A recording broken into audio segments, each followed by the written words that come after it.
Okay, welcome back everyone for part 2 of day 3 of our final presentation talks in astronomical observational techniques and instrumentation. The next talk is Cepheid Variable Stars by Ashley Frank from Rochester Institute of Technology.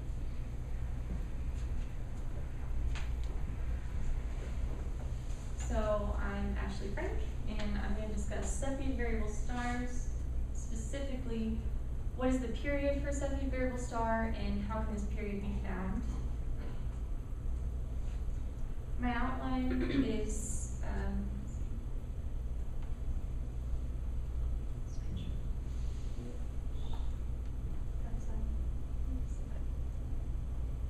okay, so so I'm going to go over some background information, what are Cepheid variable stars, why are they important. I'm going to go over my data, where I got it, discuss the program I made to answer my question, and the goal of the program. Also compare my results to previous published results, and then go over my conclusions. So what are Cepheid variable stars? So to start at a very basic level, we know that variable stars are stars whose brightness changes with time. So there are different types of variable stars. You can have intrinsic variables or extrinsic variables. Extrinsic variables would be something like an eclipsing binary, where there's a binary system and the companion star kind of eclipses the other one, which would change the brightness that we see.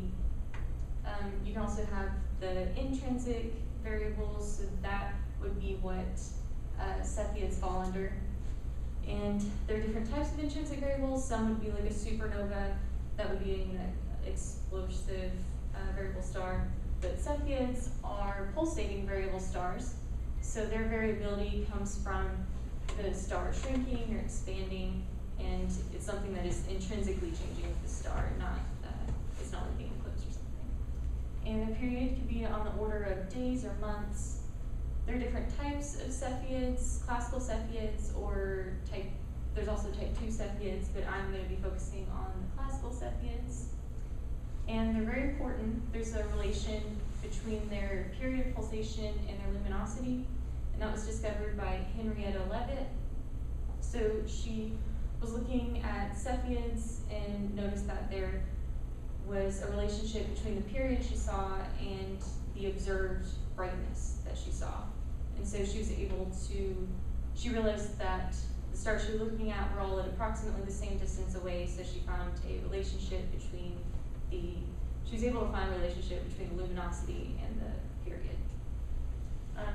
So this makes them really important, and they can be used to find distances because of the inverse square law.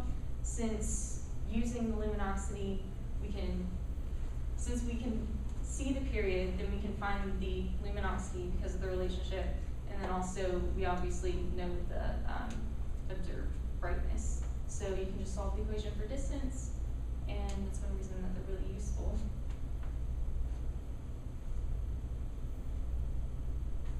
So the data I used, I gathered from the Vizier database, and that was really helpful because they had a bunch of papers associated with it, so I can, in the end, compare my results to already published results, so I can see whether I answered my science question well. I specifically looked at the star B1154 Sig, which is a Cepheid variable star. The data, there was a huge amount of data specifically for this, so I mainly just looked at the heliocentric Julian date and then the magnitude in certain wave bands, and I looked at the infrared and the V band. And they used several different telescopes in the data they had, and that's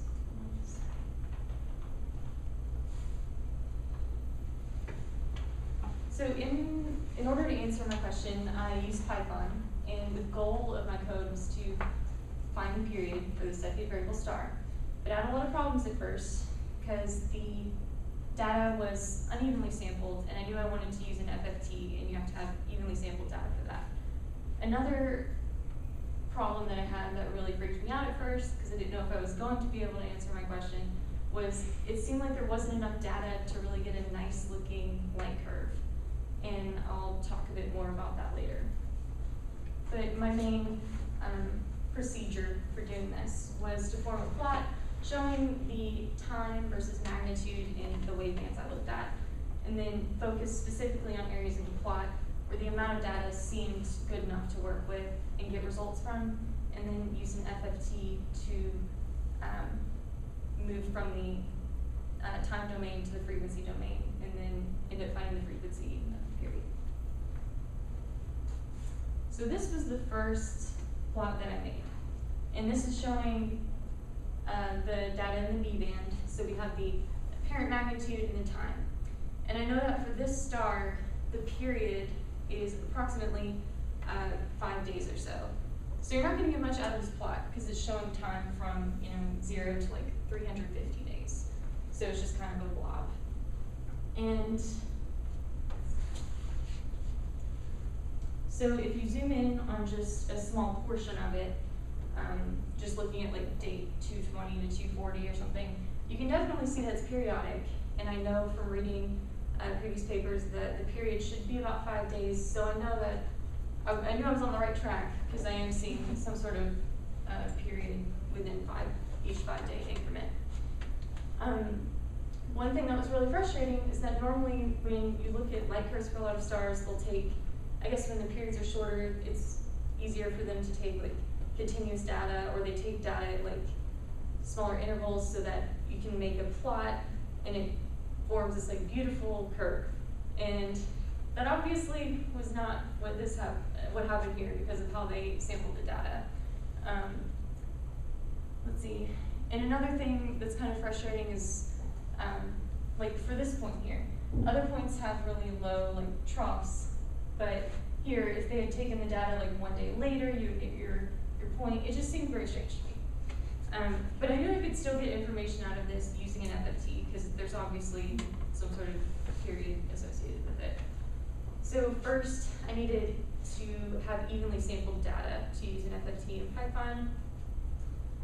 So I formed an array of dates in evenly spaced like half-day intervals, and then used the interpolnd function to interpolate what my magnitudes would be on those dates. So this was like my original plot. We just zoomed in on that portion, and this is, as you can see, each point, there's more points because it interpolated values for each like half-day increment.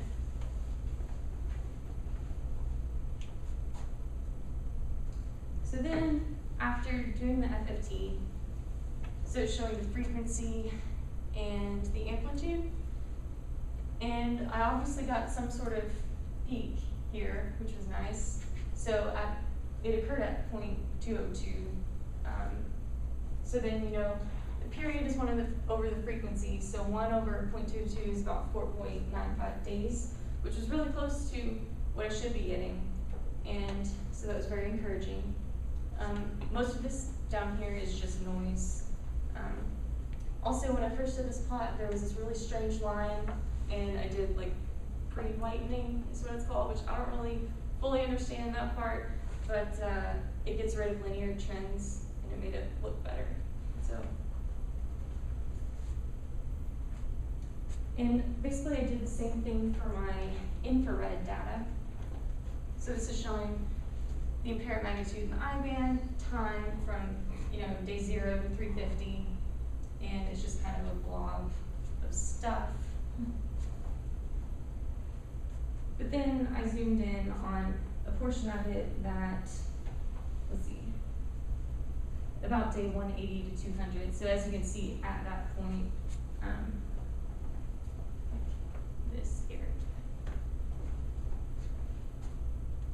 So once again, I had a kind of strange looking curves, but they're periodic. And then did the exact same thing I mentioned before, interpolated the values between so that I could do an FFT. And once again, I got another plot that looked really similar to the one before. Got a maximum value at about 0.202. So period, 1 over the frequency, 1 over 0.202 is about 4.94. So now I can compare my results. This was, most of this table you can kind of ignore, but I mainly just looked here. And this was the published results. So the main frequency they got was 0.203. So 1 over 0.203 would be 4.926, which agreed with my results pretty well since I got 4.94, 4.95. And one thing I thought was interesting is that this shows the different harmonics. So as you can see, there's one at like 0.406 and 0.609. So for this one, I mean, you can kind of see larger pinks, like 0.4 something, almost 0.6, but this is so noisy, I don't necessarily think it's anything, it's just a lot of noise.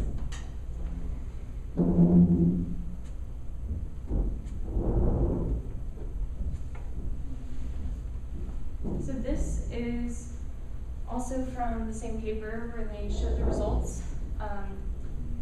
And as you can see at the top there, the period's 4.9 whatever.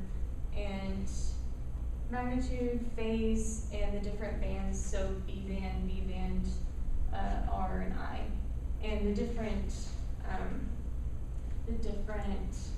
like circles and dots are the different telescopes and stuff. So this is kind of what one of the periods should look like.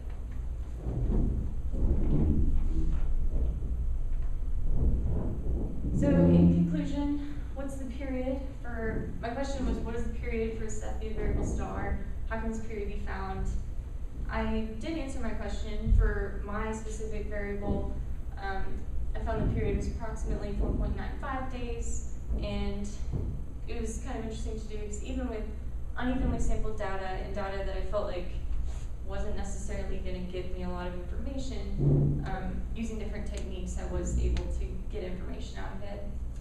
I'll say that since I only looked at small, like just one small portion of the data in each band, I mean, it would have been more accurate to do several of the smaller portions, but still, I definitely got some information out of this. So, yeah, that's it. Okay.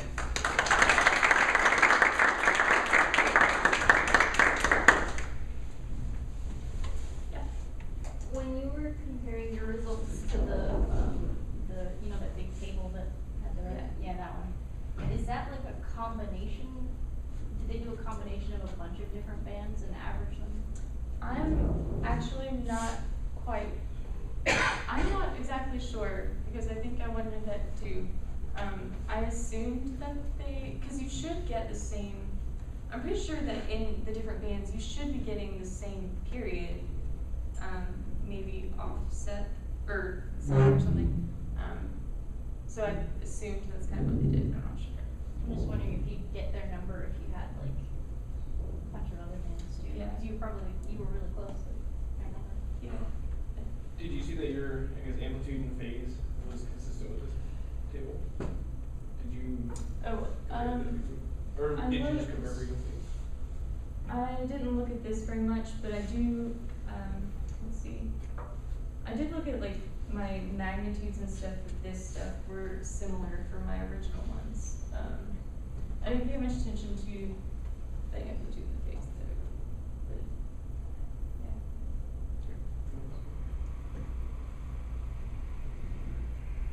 Any more questions? Okay, so let's see, I have a few questions. Is this a type 1 or type 2 Cepheid? The type 1 classical. And what's the difference between type 1 and type 2? So I know that the type 1s are younger, and I know the type 2s are a lot older. There's differences in their period and luminosity. I think the type 2s have like a lower amplitude. I don't know, they're a bit different, but since I was just focusing on this one, I just looked mainly at the classical for type 1. Okay. I don't know if you said this, do you know the distance to this one? No. Because you could then take the luminosity and then compare it and give the distance. I'm sure someone's done that. Yeah. Even though they had to go through 1,000 variable stars in Cygnus to get to this one, I guess. Go back to slide 7. So I'll make sure I understand. So the reason that you can't easily see periodic structure here is because you're covering a lot of days. Yeah, And the yeah. period is only 5 days. Yeah. Right? So it's going through many periods even between the major ticks Yes. there, right? Exactly. And are these phase overlap? Well, they're not phase overlap data, right? Because they're truly sequential in days. Yes. So if you go back, you go to the next one. And is this is a close up of those same data for a smaller time range, right? Yes, so, this was just zoomed in portion Okay. of Zoomed 220 in. to 240, so that, yeah. Right. Around here. So now it is clear that there's a periodic Yes. behavior, right? Go to the next. And then this is an FFT of the irregularly sampled data, or did you resample it to regularize the sampling? This was the, in order to do this, that was the reason I had to use this. Because I believe for Python, in order to use Yeah. to use FFT, it has to be. Right, but you can, there are some FFT routines that will analyze irregularly spaced data. But all it's doing is what that did. Yeah, so this was, Regularizing. yeah, this was of the regularly spaced data. Ah, okay. Did you ever make a plot of uneven space data? That one, here's how bad it looked. Oh, You like tried to actually do an FFT on the. I didn't even try, because I didn't think it would work, so. Oh. I wasn't sure, yeah. When you use the FFT, did it need to be a power of 2 number of data points? That's usual easy FFTs rely on that. I'm not exactly sure what you mean. The number of data points can be represented by 2 to n, where n is Oh. an integer. I don't quite remember what I did, but, it was just like a one-dimensional FFT, so I just, let's see. Do you know how many points though? I can count. Yeah. Oh, but it was on, was it just on this little snippet, or was it on the whole? Oh, Yes, just okay. a snippet. Oh, okay. So not that many. Yeah. I was So wondering how she got usually it's the limited to like 32, 64, 128 or whatever, except some routines, just like regularizing, will pad the data or Your mirror it. zero fill. Yeah, so Um, anyway. On the next plot, so I was just wondering if it did some smoothing or added data points to make it so Yeah. curvy. I smoothed it because it was, I think I showed you earlier, it was very jagged. Mhm. But I just multiplied the number of points I did by like 100, so it Oh, I made see. it So really smooth. But it was like the same thing, it was just really jagged.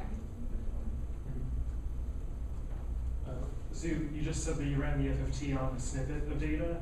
Did you try like larger amounts of the data and the whole thing? I didn't. I just did the snippets. That's why I say like I don't necessarily know how like my results aren't that great, so it's just a little snippet. But I mean, Or you could do multiple snippets and do the standard deviation to try to estimate an error or something. yeah, for Well, it looks like you got really close anyway. for the V-band, I didn't show it because it was literally pretty much the exact same thing. But I did do another snippet of, I mean, the one I showed, I think was somewhere around here, and I think I did another snippet over here, and it gave me pretty much the exact same thing, but it didn't look quite as good as this one. So I think I chose a good area right here. But by the way, I think there was a factor of 2 error in the distance ladder using Cepheus when Henrietta Leavitt did the original work, because she looked at one kind of Cepheid without knowing that there were 2 types, because Yeah. no one knew that there were any types. Yeah. And so she was looking at one type, and then someone else looked at, I don't know if it was the Magellanic Clouds or Andromeda. Magellanic Clouds is low metallicity. And so they were looking at the other type without knowing it. So they used her period luminosity relation for the one type, for the wrong type, and got a factor of 2 error in the distance. And that was propagated for maybe 30 or 40 years in astronomy, when the distance ladder was off by a factor of 2.